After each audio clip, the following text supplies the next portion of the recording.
Everybody? Oh, I can never control myself. Anyway, I said that it's a pleasure for me. It's a pleasure for me to welcome our panelists for this afternoon, and they're already connected.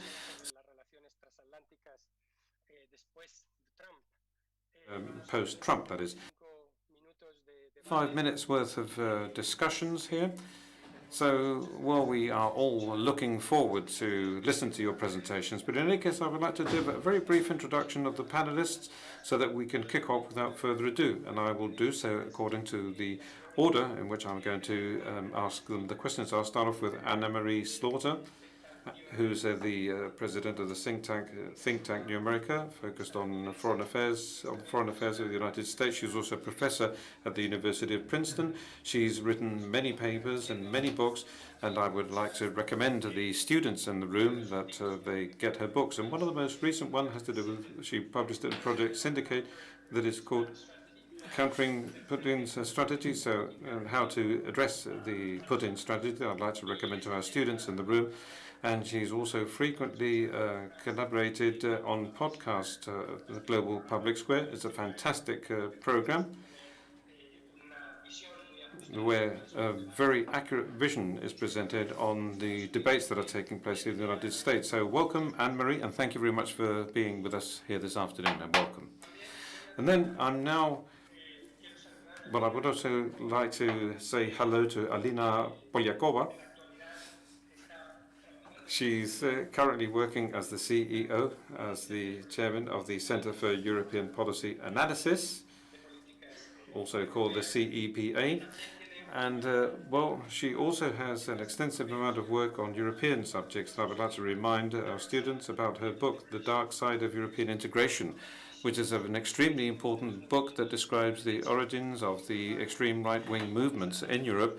And, well, she also has many publications on the issue of disinformation, and I had the opportunity of meeting up with her in Madrid when she also focused on this issue, on the issue of Catalonia, which is an issue that we spoke about this morning too with our Russian friends. And I would like to recommend her most recent article at the Center for European Policy Analysis that describes how Europe and the United States, how they should reach an agreement in terms of technological policies.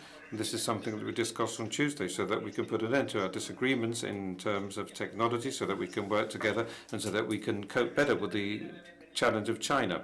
I would also like to welcome Reinhard Bütikofer, who's a German politician who's been in the European Parliament since 2009. He was with the Alliance of the Green Party, and he's with the Green Party.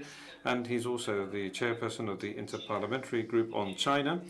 And, well, there are some outstanding people in that group from many countries of the European Union, and he's also been sanctioned personally by the Chinese regime because of his positions on human rights, on Xinjiang and the Hunlu minority. He's on the list of sanctions that China promoted. He's also written, I would like to recommend some of the very interesting things he's written and opinion comments on Nord Stream 2, which is a very, very interesting issue, obviously on 5G, Huawei and China. And I would like to finish with Enrique Mora. For those of you that do not know Enrique, well, he's now the Assistant Secretary General for Political Affairs at the European Service, or what we call External Action. He's the Policy Director, in fact. And, well, he was in this position at the Ministry of Foreign Affairs. And like Anna-Maria Slaughter, he was also the director of the Cabinet for Analysis and Forecasting. He was our policy planner in Spain. And apart from that, well, he was also the head of the Cabinet of the High Representative for the Foreign Affairs Policy of the European Union with Mr. Javier Solana in his first mandate in Brussels. So he was there from the very beginning when the external foreign affairs policy was established, and right now he's deeply involved in this second round of negotiations to rescue or to salvage the nuclear agreement with Iran. Enrique, good afternoon, and thank you for being with us this afternoon. Right then, so I'd like to kick off, and now he's going to move into English, right?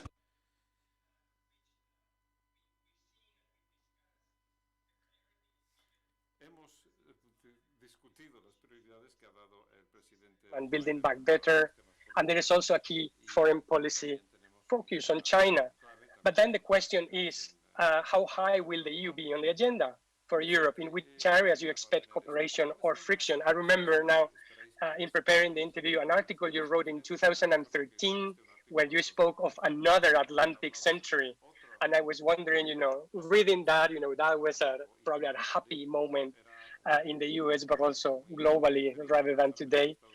Where do you stand now on whether we have another Atlantic century or where are the prospects of cooperation between the US and Europe? Thank you. And Marie, thank you for joining. The floor is yours.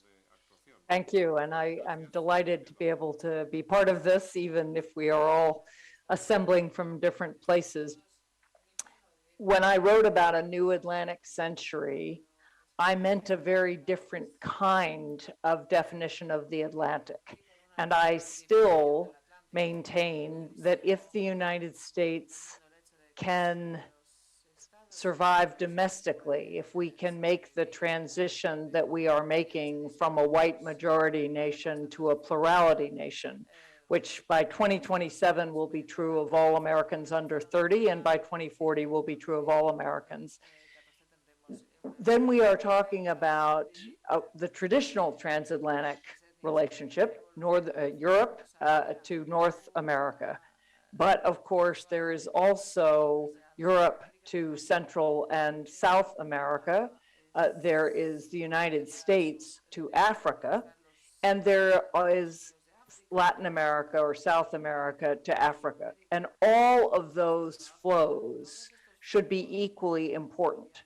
And if they are, then I am quite confident that the Atlantic Hemisphere can be equal to the Pacific Hemisphere.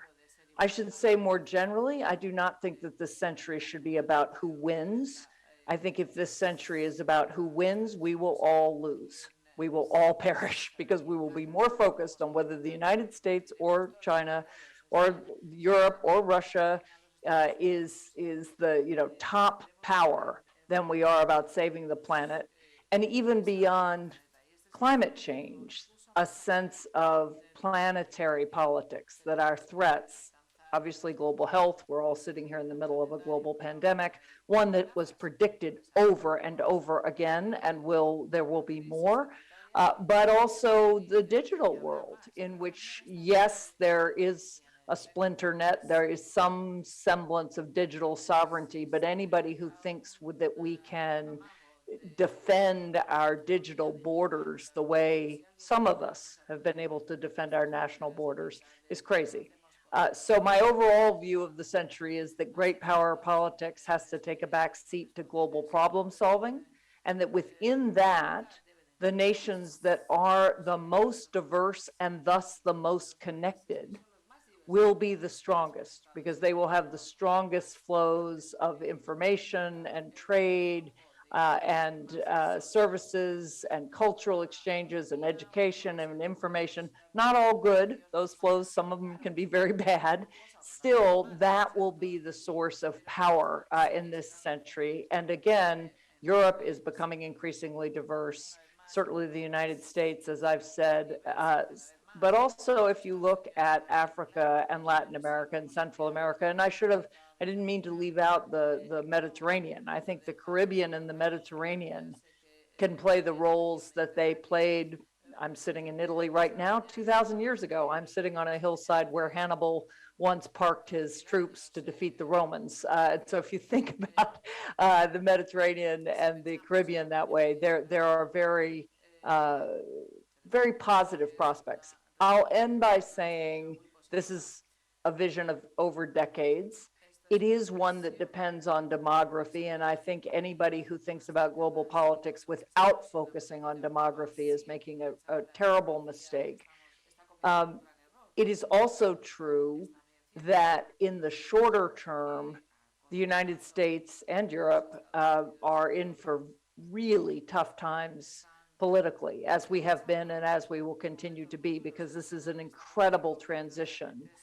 And it is right now, as you said, the Biden administration focuses on China in part because that's the only way to unify the Congress domestically and get anything through, but also because, frankly, many people in the administration were they came of age during an era of Cold War politics, of great power politics, and their vision of United States leadership is very much who wins. And to that extent, they are not nearly focused enough on Europe, with the exception of some very important economic work. I think the minimum global corporate tax is extremely important, and there the United States understands they can't do it without Europe. That Europe, of course, is a bigger economy than the United States. The EU is a bigger economy. And that even if you think of them as individual countries, the transatlantic relationship, the traditional one, has to be very strong. So there they are focused on Europe, but in so many other ways, Europe is a pawn between the United States and China, and that is a crazy way to think about the world. Thank you so much. Yeah, that's fantastic. As you know, Europeans are not that good at playing power politics, so a bit of global public goods would do good to us. If the agenda was a bit different. So let me now turn to Dr. Polyakova. Alina, compared to President Trump, who ignored democracy and human rights, he didn't even mention once in his inaugural speech the word democracy on human rights. Biden has made this idea of alliance of democracies a key element of his foreign policy. But how feasible is this alliance? There are already a couple of articles and scholars kind of commenting how difficult is it going to be to put all democracies together when the idea of democracy is itself in crisis in democracies themselves, rather than just a clear-cut view between democracy and authoritarianism. Do you see that this agenda is, as Anne-Marie was saying, is a confrontational agenda, or is an agenda of cooperation? Where will it lead us, especially also with Russia, but China and so on? Thank you, Alina. Well, no, thank you for the question. And I wish I could be there in beautiful Santander in person, but hopefully soon. I actually wanted to follow up directly on the ideas that Anne-Marie just laid out, because I think it's so important that we get the framing right about what the world is going to look like. And I think this is where there's a real shortage and dearth of ideas. And the desire to divide the world into a club of democracies on the one hand, a club of authoritarians on the other hand. One, I think the administration, while they may want to prioritize democratic alliances, cooperation, are finding that framework incredibly difficult to conform to, exactly for some of the reasons you alluded to, exactly for how Anne-Marie just outlined the bigger issues here, because the world is not binary. It is not the Cold War, which was also not binary in some ways, but we think looking back that it was. And I think we now fall back into all of these tropes of the 20th century. We want to talk about, for example, the relationship on technology competition between the US and China as a tech Cold War, or something like that. And I think these kinds of concepts, these tropes, are actually going to hurt us in the long term. And that's really because the world is gray. It is not black and white, and it never has been. Look at Europe. I don't have to tell anybody sitting in Europe today that the idea of common democratic values and principles is being challenged on a daily basis by EU member states, NATO member states. Without naming names, I think we all know who we're talking about. And these trend lines of the kind of illiberal challenges, if you want to call that, to democracy and values and principles are not going anywhere. And to your question about, how do we think about this administration versus the previous administration? Well, even back in 2016, when Donald Trump was elected, my initial instinct on that was that he was very much a symptom of underlying and deeper trends in our societies. And I think that still remains true today. And so while President Trump may no longer be the president of the United States, those deeper trends are still there. And not only are they still there, they've accelerated. So what are those trends? I think Anne-Marie already started talking about climate change. That's an obvious one, of course. That is a huge global challenge. Other trends in the digital revolution, the rapid changes that not just social media, but broader innovation and technology has completely transformed our societies internally, and has transformed the nature of geopolitics and where power lives and how power functions. So our vision of states really being the drivers of power, of competition, it's not so clear anymore. What role, obviously government states have a role, but what role is that? When the balance of power has been so transformed between private sector firms, between governments, multilateral institutions, the EU being one of them. Actually, I just think the EU hasn't recognized itself as a power player yet, but maybe we're moving in that direction. And those kinds of trend lines are also exacerbating some of the crises in our democracies about polarization on the political level, on the societal level. And that is all to say, I mean, I'm coming to my, I think, point here, that I think we're in the process of a long-term restructuring of the international order. And the idea that we can go back to something, I think we need to rethink our desire and our instinct to want to go back to something. I think we really need to be thinking about what is the future of the world in terms of the international system. What will it look like? How do we actually solve these huge problems? And I don't think coalition building in the way we used to do those things in the 20th century is necessarily going to give us the kind of agility to be able to solve some of these issues. So maybe we need to start thinking about almost like temporary alliances of democracies on very specific issues that we can solve quickly, and that may not look like an EU-US Canada collaboration. It may look like Spain and Greece and Poland and the United States working together on a common problem. And then, of course, it's not just about states, and I really want to make that clear. We need to think about how do we not just involve state actors and government officials when we're thinking about problem solving, but how do we really engage a broader swath of the population? And that's the broader swath of the population, but if we do not find ways to not preach to the converted, right? If we don't find ways to reach out to societies and nation states that are teetering, in the gray zone, which is the most of the world, I think, as Anne-Marie rightfully outlined, we're not going to get there.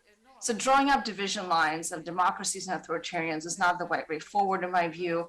And I think we will inevitably fail. That's what we try to do. And my last point is that, to Anne-Marie's very good point on the Atlantic and the Pacific balance, I think we need to work a lot harder to connect the Atlantic and the Pacific when it comes to democracy issues.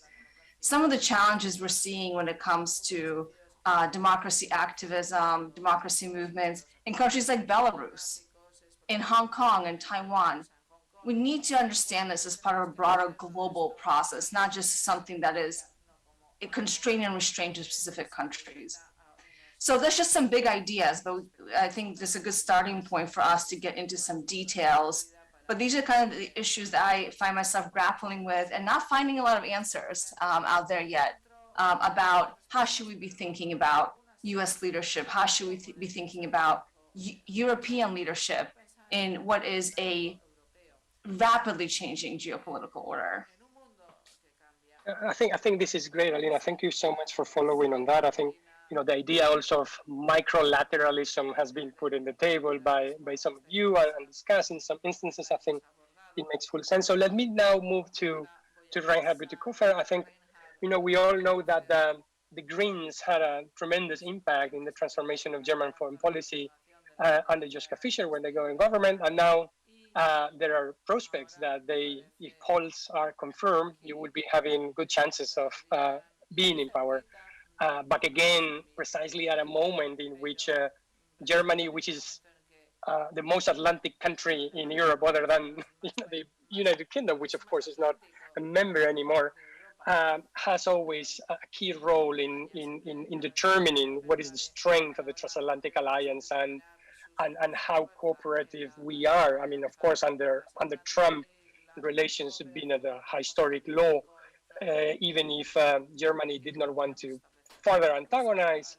But now, of course, there are very good prospects. We've seen this agreement on Nord Stream, which I'm not sure whether you are entirely happy with it, Mr. Bütikofer, but there are things and ways out of which we see a lot of movement there and realignment of both. What is the vision that you would hold, both from a European perspective, but also from a German dream perspective on the transatlantic alliance and all these number of issues that are around that, which is fundamentally the position of China and Russia as well?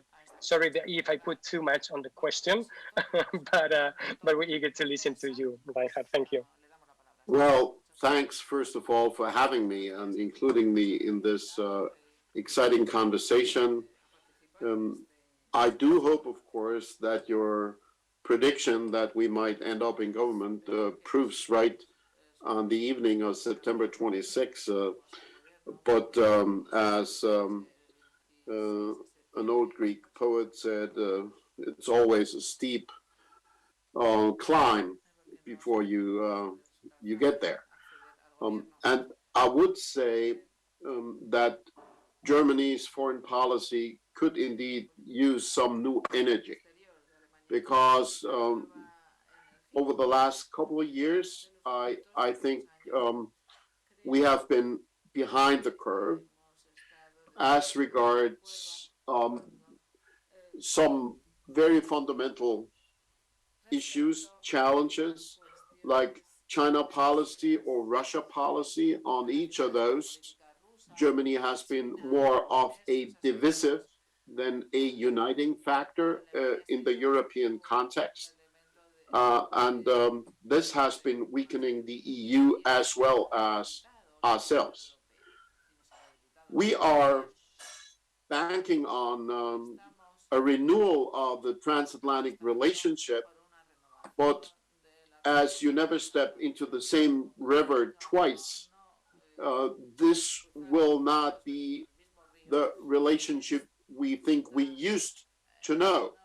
The balance between international actors, including between the EU and the US, is changing, and the kind of alliance that we strike, the kind of leadership that we exert, has to mirror that. Us Europeans, we've known, and the Germans in particular, we've known for 70 years that we can hardly stand tall without relying on America. But I think it's a novel experience for the United States that the Biden administration is now realizing that the United States are in danger of not mastering the challenges that they're up against if they cannot rely on their allies. So today, the United States are more dependent on finding a good approach to working with allies than they have ever been. And I believe that the leadership that President Biden is offering in the transatlantic relationship must also reflect that. I recall that George Herbert Walker Bush, as president, once, about 30 years ago, spoke about partnership in leadership. At the time, Germany wasn't ready for that offer, and Helmut Kohl declined it. But I think this should be the formula that we look for in the new transatlantic context. Leave behind some of the legacy issues. We've started doing that on the trade front. Discover some new arenas for cooperation. Again, the greening of trade could be a perfect topic for transatlantic cooperation, and that would help not just both sides of the pond. I also believe that the transatlantic relationship must not turn into a navel-gazing exercise. The fundamental task we share is offering an attractive vision to the world. Obviously, Europe has to invest more collectively to uphold its own security, but Europe must also take on more international responsibility. And I think it's a positive signal that after France and Germany and the Netherlands, now the EU is working on an Indo-Pacific strategy, signaling that we are doing what Hillary Clinton told us in 2012, do your own pivot. So Europe is now understanding better than before that we should get involved with Asian partners beyond China, and the fact that we, for instance, struck connectivity deals with the Japanese, with the Indians, have connectivity related cooperation with ASEAN is an example for that. I do not agree with what I heard just before, that drawing up division lines between democracy and authoritarianism is the wrong approach. I think that division line is a reality. It reflects a reality.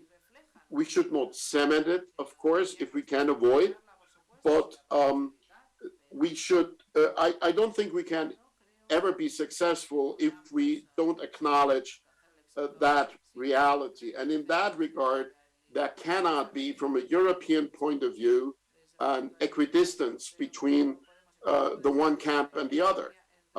I found it deplorable when President Macron and Chancellor Merkel showed the cold shoulder to the charm offensive that President Biden presented at the the virtual Munich Security Conference earlier in the year, and told our American partners that they see no need for creating camps. I see a need for creating camps, but I do not see a need for creating boot camps. Maybe we can agree on that. But the division between democracy and authoritarianism is not the only relevant division. Maybe we can find agreement there. I would say there are 4 fundamental dimensions of like-mindedness if we look beyond just the transatlantic bond. And one is the democracy dimension. One is the dimension of multilateralism and a rules-based international order. One is the dimension of climate and biodiversity responsibilities. And one is the dimension of international justice and development. And we should work in this multi-dimensional world in selecting and collecting partners with whom we want to work. I do agree that pursuing an anti-China coalition or an anti-China alliance would be a false orientation. What we should do is offer an alternative. And there we have some very practical examples. The Chinese have been relatively successful with their Belt and Road Initiative. Why is that so? Because we failed a lot of countries in addressing the needs that they had. So China filled the gap.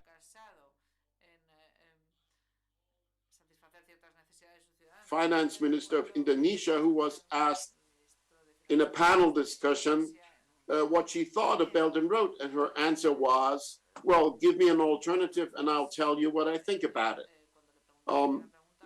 We're now beginning to construct that alternative. I found it positive that at the G7 summit, this European approach of pursuing a connectivity strategy and Biden's approach for a Build Back Better world coincided, and that there is now a common effort.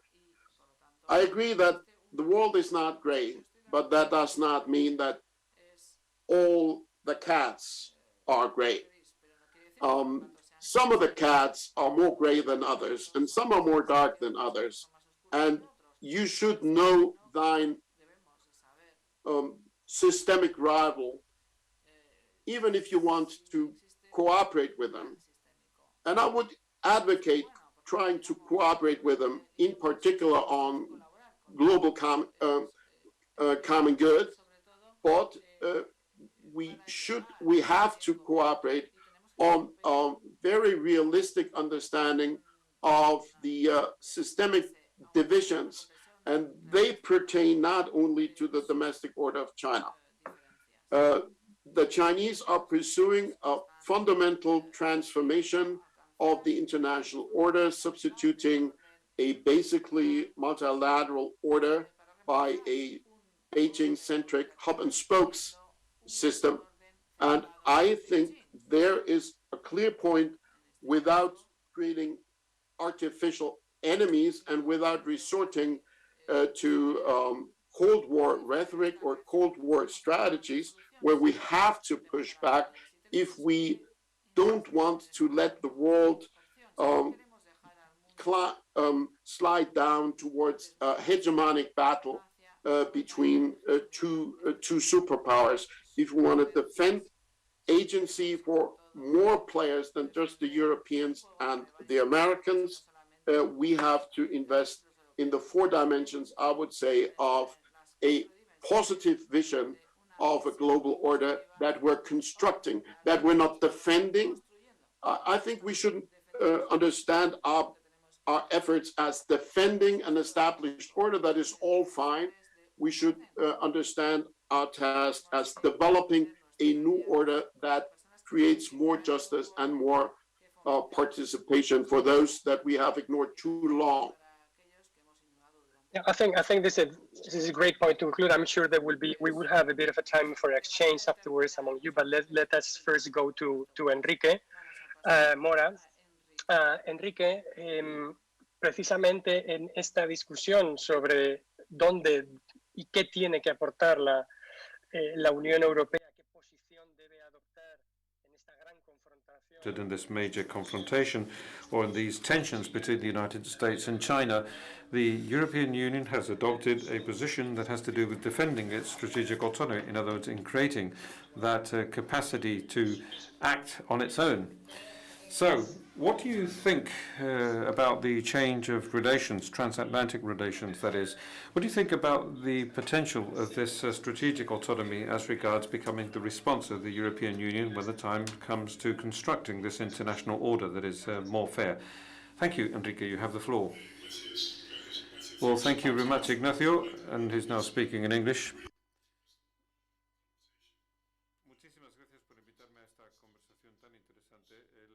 Very particular environment. It's the transatlantic. It was born in one way or another in the transatlantic relationship. This is the most important bilateral relationship in the world.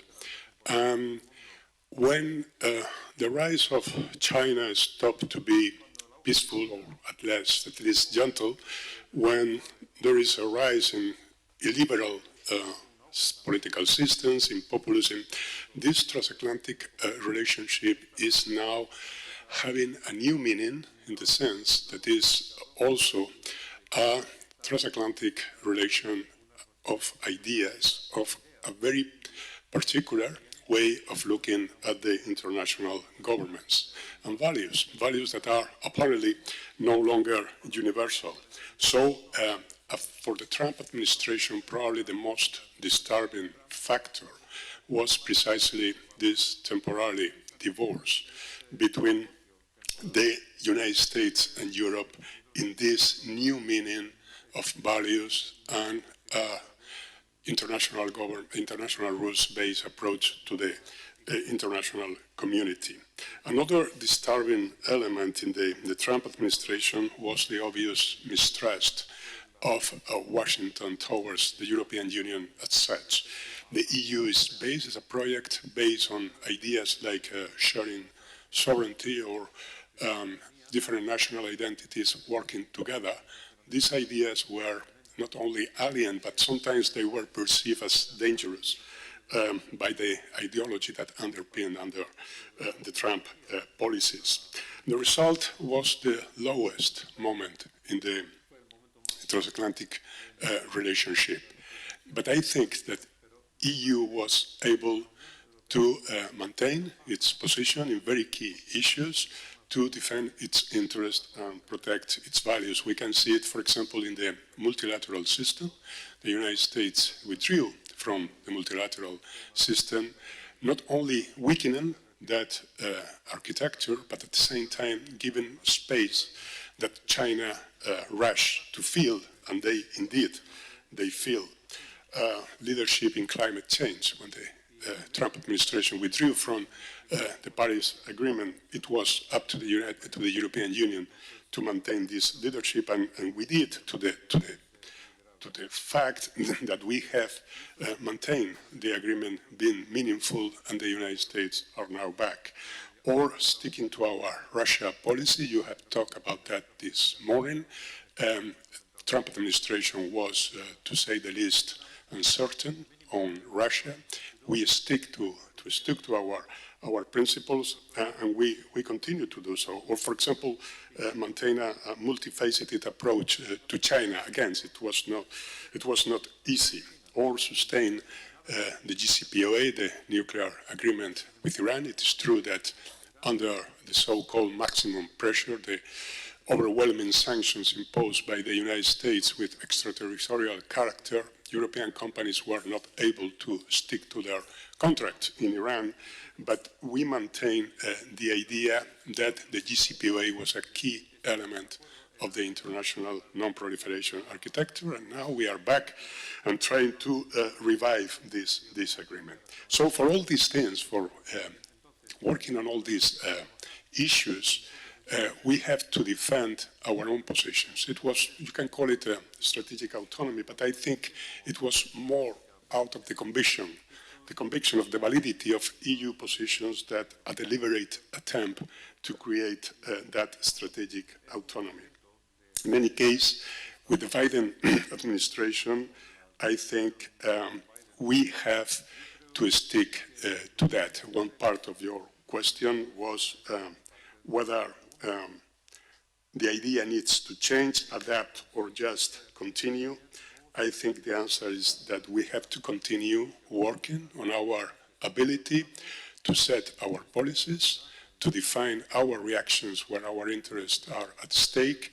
You can call it strategic autonomy, you can call it a geopolitical European Union, or you can call it, as the High Representative has defined, that Europe has to speak the language of power.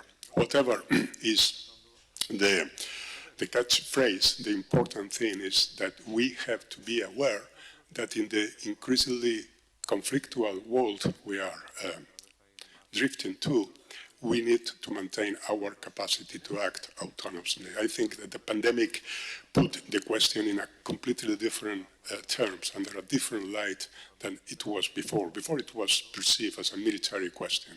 Now, when the pandemic exploded, Europe discovered that we didn't produce a single gram of paracetamol, for example.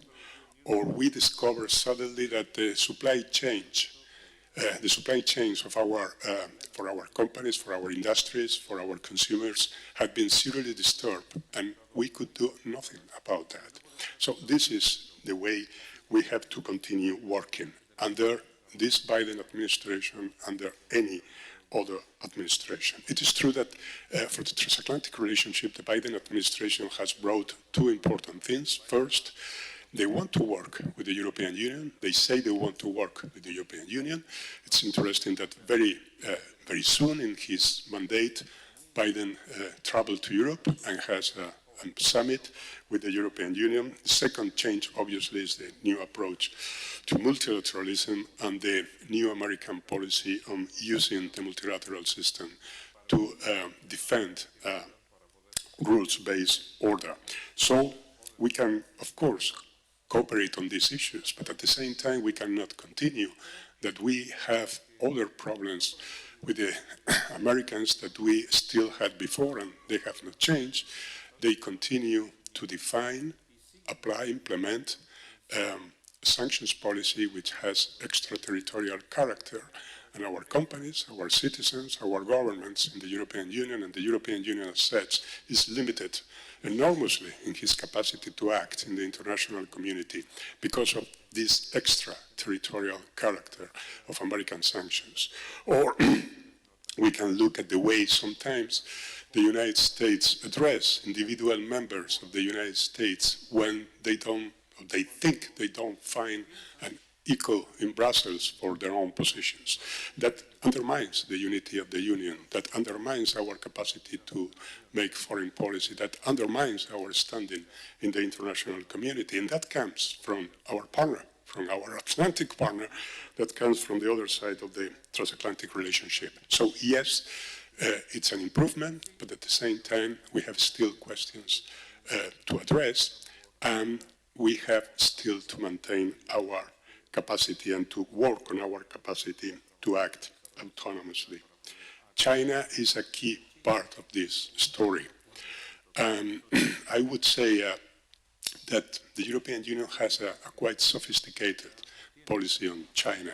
As you know, it was basically defined last year in March in the joint communication between the High Representative and the Commission on the relationship with China.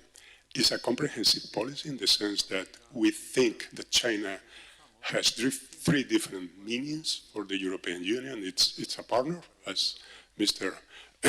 Butikofer rightly pointed out. It's a partner in questions related to global commons, climate change, or things. But at the same time, is a competitor, basically on economic and technological issues. But finally, is also a systemic rival in all questions related to the international governance. Again, Mr. Butikofer was right in pointing out that China is after an entirely different model of international community that we in the European Union. We are for a rules-based order based on transparency. China is for a world based on power, on influence, a game of big superpowers where smaller countries are either in debt or politically dependent on these bigger countries. This is not the model we want in the European Union, and this is not the model of multilateral approach we can defend. So on these three questions, we can have at the same time a quite comprehensive policy. And it allows us to, for example, try to reach a comprehensive agreement on investments with China, which is fundamental for our companies. Our companies will be better protected with this agreement being put into force. The trade balance is continue deteriorating with China. The stock of foreign direct investments of European companies in China is growing, probably because this double circular policy established by President Xi Jinping, which is basically as another side of the story that's going all around the world, which basically is that they need to attract more production at home.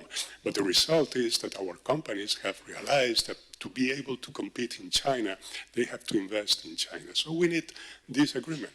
And this agreement is compatible with doing things like we did last March when we imposed sanctions on 3 individuals and 1 entity because of the treatment of the Uyghur minority in Xinjiang. And you know the reaction from China. We have here among us one of the collateral victims of this reaction. It was an entirely disproportionate reaction. It was an escalatory response. We put sanctions on 4 very clear, well evidence-based cases. For human rights questions, they reacted imposing sanctions on members of the European Parliament or members of national parliaments, think tanks. And in all places, they put sanctions on something called the Political and Security Committee of the European Union, which is something difficult to explain. But that's it. And again, this is the policy we can still do with China, that is so comprehensive that all these things can live together. We have seen that in Hong Kong. I'm afraid sooner or later we will see that in Taiwan, and this is what we are going to anticipate. On the United States, we have established a dialogue on China. The High Representative proposed that idea to the previous administration, and I have to say that the basic idea behind was because we didn't agree with the Trump administration on how to approach China, and we thought that in the transatlantic relationship we have to speak when you have different views. That dialogue on China has been reaffirmed under the Biden administration. It has already started. It covers all the different aspects of the relationship. So it's only a question on how to advance with the United States on this. Should we change our policy on China to adapt to the United States? The answer, again, as before, should be no. China and the United States are in an entirely different struggle. They are struggling to prevail globally. We are not on that. So it is not that we have to be equidistant either, but we will always be closer to the United States for obvious reasons, but we have to define and to defend our interest when dealing with China. Sometimes they will coincide, most of the times, I hope, with the United States, sometimes they will not. So this is a very ambitious agenda. We have also defined dialogue with the United States. The last summit when President Biden visited Europe, we committed ourselves to launch a dialogue on Russia, to launch a dialogue on security and defense issues, which is a very important development. For the first time, we will be talking about military issues directly with the United States. So again, the agenda is full. China is probably a key test in the whole thing, but I'm sure that this transatlantic relationship will, at the end of the day, maintain its capacity of setting norms and setting these values for the rest of the international governments. Thank you. Nacho, I will stop here, and thanks back to you. Thank you so much. This is great. I want to finish on time because I know our speakers have to leave, and also people been around since 3 p.m. on a two-session panel. So, can I bring back the floor to our partners, transatlantic partners, not necessarily at the other end of the Atlantic, as we know, but I think maybe both Alina and Marie would want to react to the things that have been said. Questions on democracy as well, but also on the transatlantic alliance and global power. May I start with you, Alina, and then I move to Anne-Marie? Thank you. Sure. Well, thank you. And thank you for those ideas. I mean, I think this is exactly the kind of conversations that we need to be having about how do we approach the China challenge? How do we approach the Russia challenge as well, which I know we had a separate session about, but we haven't explicitly discussed it today. And I think in many ways, our policies from a transatlantic perspective, from a US perspective, have been on separate tracks vis-a-vis China and vis-a-vis Russia. But the reality is that these are not separate consequences that we expect from our policies towards these two countries. And I think we haven't also quite grappled with what it means to really see the dyad, whatever you want to define that as. I don't think it's quite an alliance. There's certainly a debate between Russia and China, but there's certainly a growing relationship there between the two countries. And what does the nature of that relationship, that binary relationship, represent as a challenge to the transatlantic community? I think we need to start thinking in a more coherent way rather than saying we have a policy track vis-a-vis China and vis-a-vis Russia. A couple of quick points just as a response. I think the notion that that we have to invest in China to be able to compete with China, I think if I understood that phrase correctly, I think that is something we need to really think about and question, because as soon as, and I think we've been seeing this very recently being used far more aggressively by Beijing, that as soon as you have broad economic investments in China by any private company, a US, European company, those economic investments are then used as leverage for political ends. And we've seen this emerge very clearly, certainly in the tech industry, but many other industries. And I think it's been really troubling to see the extent to which Beijing doesn't seem to really care about complying with international laws and norms when it comes to, let's say, detentions of industry, private sector individuals who may travel to China for business. We've seen this happen over and over again now. We don't hear about most of those cases. This is very much part and parcel of what I think is Beijing's policy when it comes to doing business and how they use their leverage. And so we can't see the economic elements of our relationship with China, whether it be the European relationship with China or the US relationship with China, as benign or devoid of a underlying political intent. And I think for very long, the reason why we find ourselves now in this, sorry, if you hear some background noises from Pennsylvania Avenue behind me here, but the reason why we find ourselves in a conundrum with China today is really because we're blind for decades to the reality that financial transactions, economic investments, infrastructure investments are just that. They're not just that. And I think we've seen this question of what is the alternative? Now we're actually seeing that become a real conversation. And I think in the US Congress right now, there's a proposal to call the Transatlantic Telecom Security Act, I believe, which tries to provide an alternative to vulnerable states in Central Eastern Europe in particular. And I think we need to be thinking in those terms. How do we provide alternatives? How do we understand that there are risks, political risks, policy risks that come along with our economic relationships? And I think until we get on the same page about that, we're very far from that right now, being on the same page, I mean, between Europe and the United States when it comes to the China question. And I think this is where our work needs to be done. And I don't think we can think about this in relatively benign terms. Thank you. Anne-Marie, please. Well, there's a great deal. Let's see if I'm. Yeah, we hear you. Yeah, That's okay. I was just like, there's a lot to answer and not a lot of time. Let me respond to some of the things that Reinhard said and then come to the Russia-China question. You know, I love the phrase partnership and leadership. I would say that now has to apply to the EU or maybe to Europe more broadly. And we're not going to read Britain out completely, and nor do I think we should assume that there isn't a broader Europe and not just the EU, but the EU is the core. But if that can apply to Europe rather than just Germany, that's a wonderful way of thinking about it.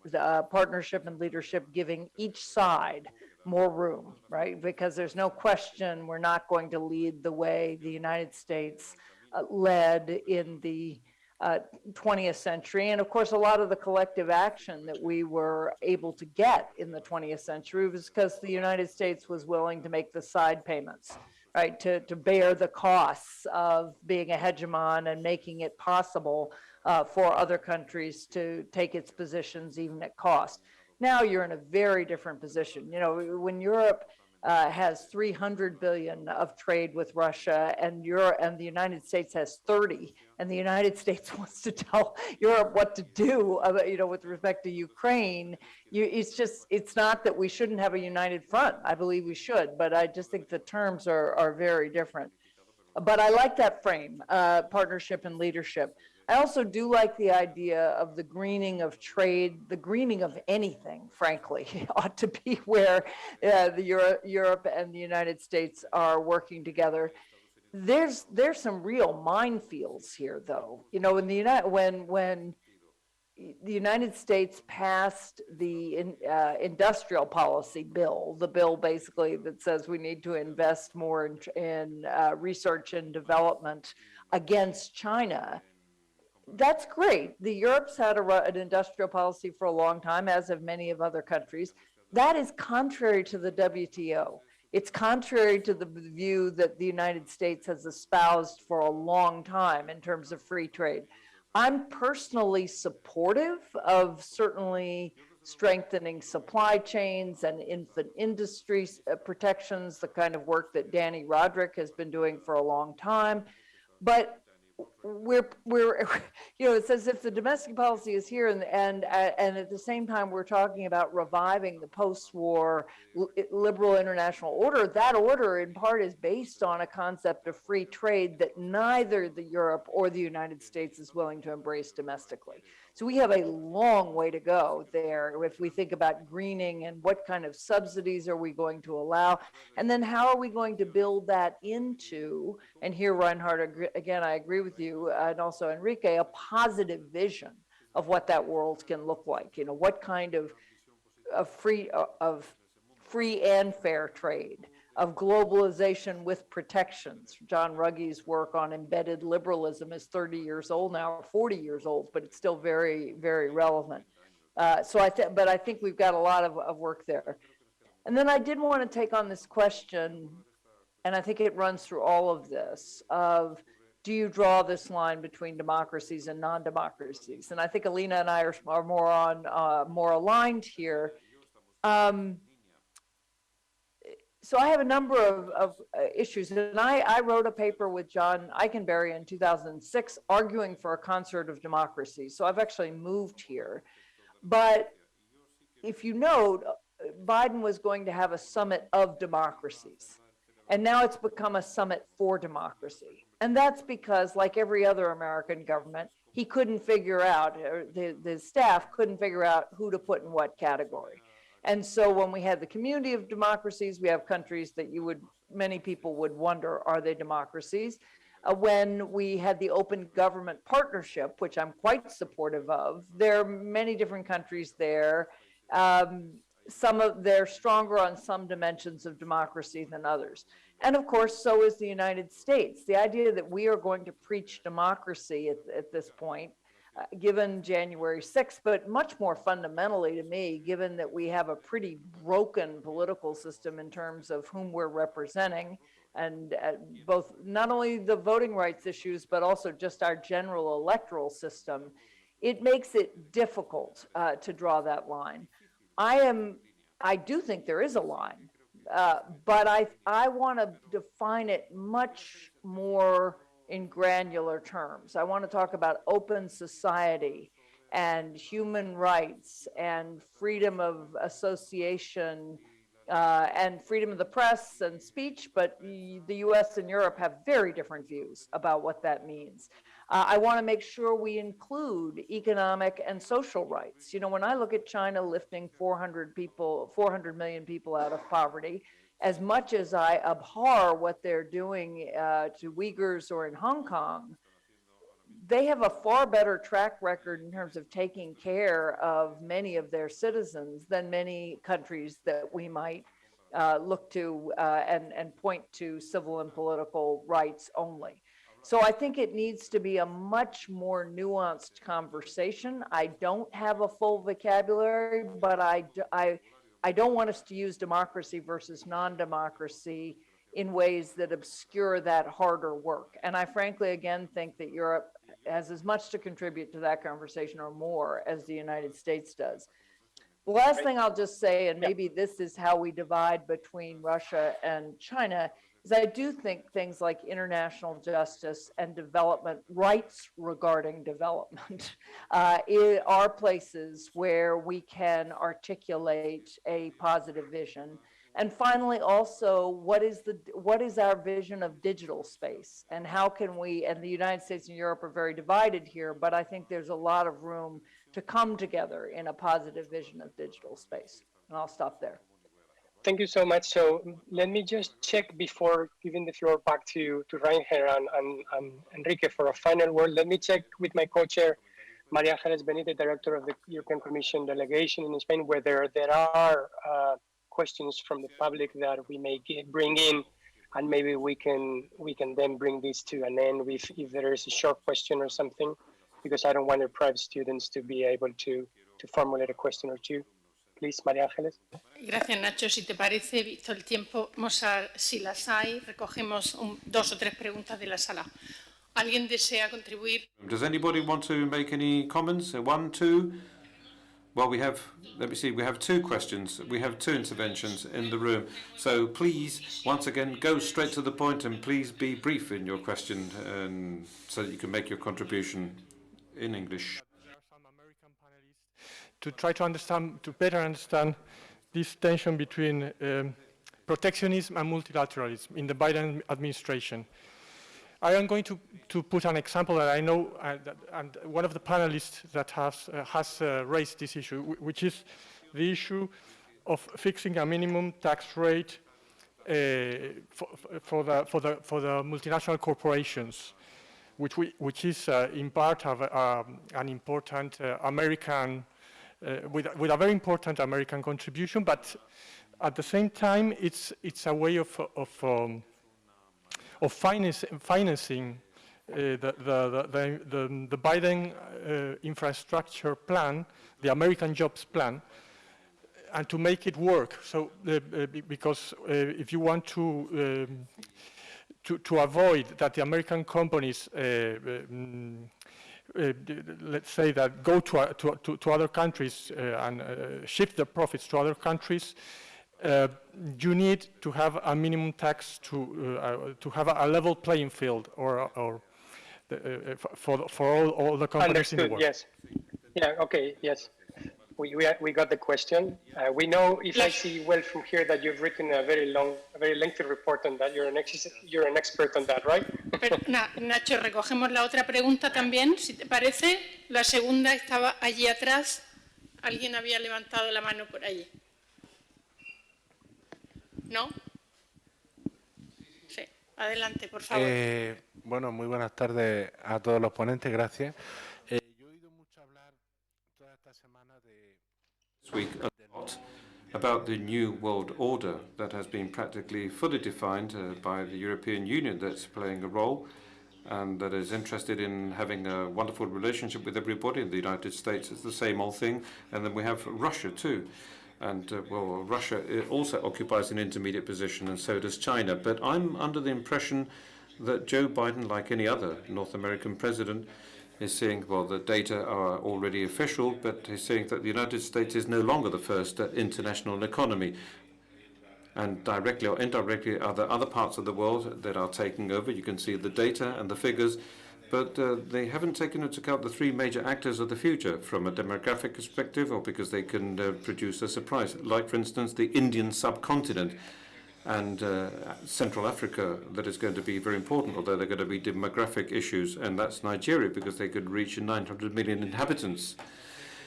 So what do you people think about these issues?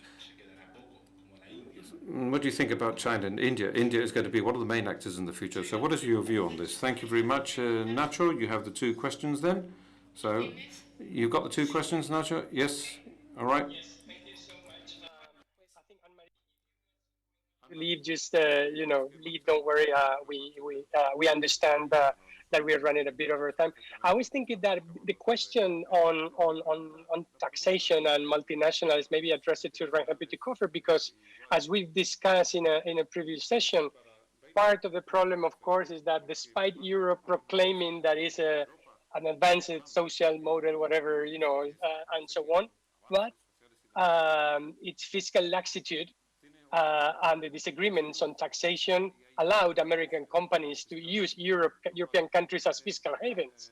And Americans at some point realized that their companies were parking billions of euros in Europe and were not putting it back to work in America. So, Mr. Bütikofer, is this also a valid view of seeing this, that it seems like a very good agreement in terms of global taxation of multinationals, but Europeans have to come to terms with the fact that the money will be running out of Europe now because these fiscal havens will not apply anymore.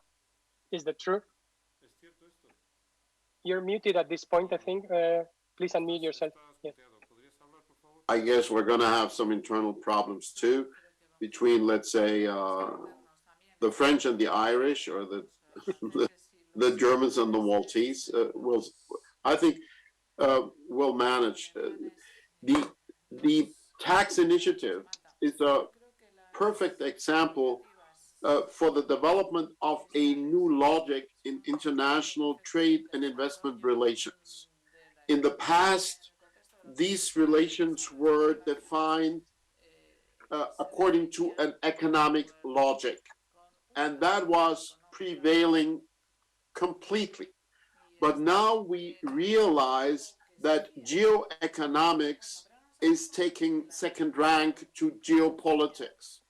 And that means that not only China is playing trade and using trade leverage that they have, for instance, over companies like Volkswagen, to further their own political ends, but also we have to define trade in connection with the political goals. And I would never define an economic policy that defends the interests of the middle class as protectionism. I think that's an old neoconservative way of looking at this.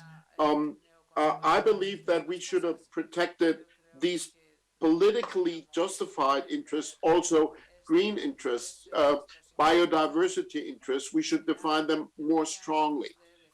It's hard to build a Chinese wall between protectionism, which I would still oppose, and the defense of legitimate political interests, but we have to do that.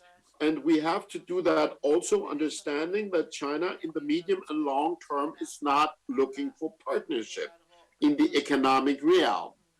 And I agree with what Mrs. Polyakova said.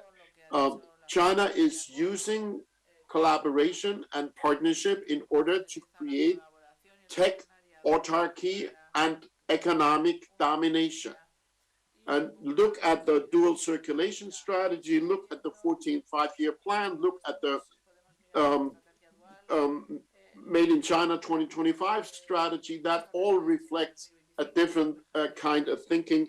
And we should also, and this is a particularly difficult job for Germany, because Germany is so much a mercantilist nation that we have a hard time understanding the new context and the new framework conditions.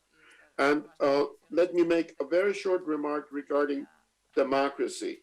I agree with Mrs. Slaughter that we have far harder and broader work to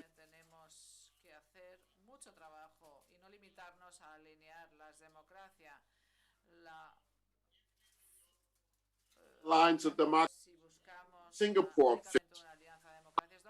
Singapore should be a partner and an ally and wants to be a partner and an ally. So I am not fond of the idea of a summit of democracy. Neither am I of a summit for democracy. I think this is a fundamental dimension, but it's not the only one. The summit I would like to see would be the B3W summit, the Build Back Better World summit.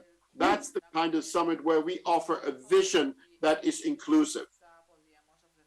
Thank you so much. And maybe I will close now if I know it's very unfair, Enrique, to give you 2 minutes to deal with this big question of how the EU deals with other strategic alliances from the Indo-Pacific and other places. But we know that there has been a lot of work on the Indo-Pacific strategies by the European Commission. But also, I mean, feel free, apart from briefly commenting on this question from the audience, just to bring this to, and then you have the final word, Enrique, for other aspects as well. Thank you.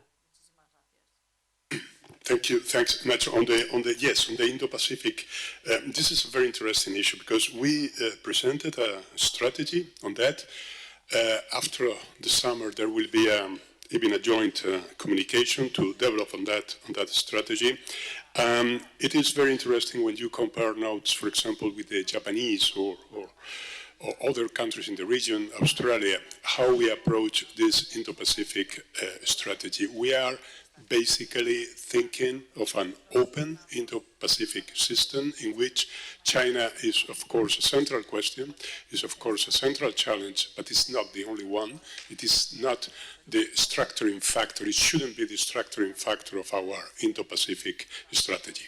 The Japanese or the Australians, they approach it in a much more focused way on that. So we basically want to work with these countries in the region. We basically want to become an Indo-Pacific power.